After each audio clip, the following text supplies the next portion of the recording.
Hey guys, it's Allan Whatmore here. And in this video, I'm going to give you a really simple explanation so that you can determine whether getting $10 leads is better than $100 leads. Okay, this is a really common talked about topic because lead quality is something that is significantly big, right? Everyone's trying to get the highest possible quality of leads, right? And so sometimes people say, oh, I don't want cheap leads because if I get cheap leads and they're cheap, right, then they're not good quality, right? I'd rather pay more for a lead if I get higher quality, right? Pay more. And that is an absolute fact, okay? You always want to get the highest possible quality of leads. And I'd like you to have the highest possible quality of leads as well. But I'm going to give you a really simple way to think about it, right? So let's say, for example, you're paying $10 a lead right now. And let's say you get, on average, maybe 15 leads. 15 leads that come through, okay? Should be significantly less than this. But let's say you get one appointment from those 15 leads, okay, in the short term. The cost per appointment, okay, instead of $10 is times 15 is $150 per appointment, right? Because it's taking you 15 leads, okay? You've paid $10 a lead. Now, let's say on this side, okay, you paid $100 per lead or you're paying $100 per lead, but it's out after every 2 leads that you end up getting 1 appointment, right?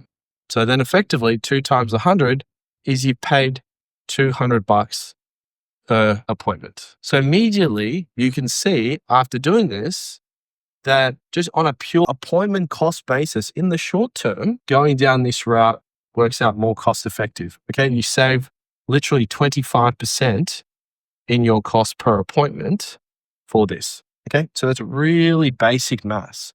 But what most people don't talk about as well is that what happens with those other 14 leads that you have, right? Because all of these people have opted in. And so let's say you have a nurture sequence in place, or you have some kind of back-end infrastructure where you contact them let's say once every couple of months, or you have an email sequence that goes out. From there, you might get another one. You've got 1 to 2, let's say just 1. So from those 15 leads that you've got, where you're paying $10 a lead, now you have 2 appointments.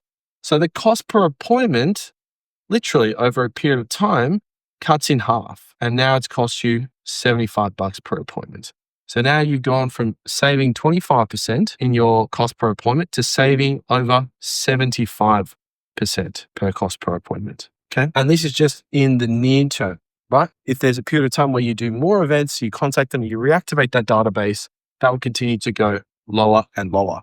And so this might not seem like a big difference, right? You might have potentially a high ticket service. Like if you're an advice business or you're a buyer's agent or a property investment firm, you may make anywhere between, let's say 5 to 25K. Okay. And so therefore this isn't a big thing specifically, but you can see if you're generating lots of appointments, like you're doing 20 appointments a month, or you're doing which is not that big. Like you could do 40, 60 more appointments a month. You can see this starts to have an astronomical difference to your overall cost per acquisition, right? Just on a cost per acquisition basis. Not noting the fact that because you're getting more appointments in the pipe, you get more swings at the board. Okay. So you get more opportunities to speak to prospects and get conversions out of that, right? And so the reason why I'm saying this to you is that typically, so long as the quality is there, okay, in other words, you're speaking to your ideal customer profile, you're solving a significant pain point, you're providing a solution, you have a really good offer, okay, making it a frictionless process for people and getting to the point that you have more volume coming through significantly impacts your cost of acquisition. So what I'm saying to you is that cost per lead effectively, although it isn't the be all and end all, okay, you want to look at the cost per appointment or the cost per acquisition. If, for instance, you're on this side of the fence, right, and you're finding that you're paying $200 per appointment, but you're converting 1 out of every 2, then your cost per conversion is $400, right? For example.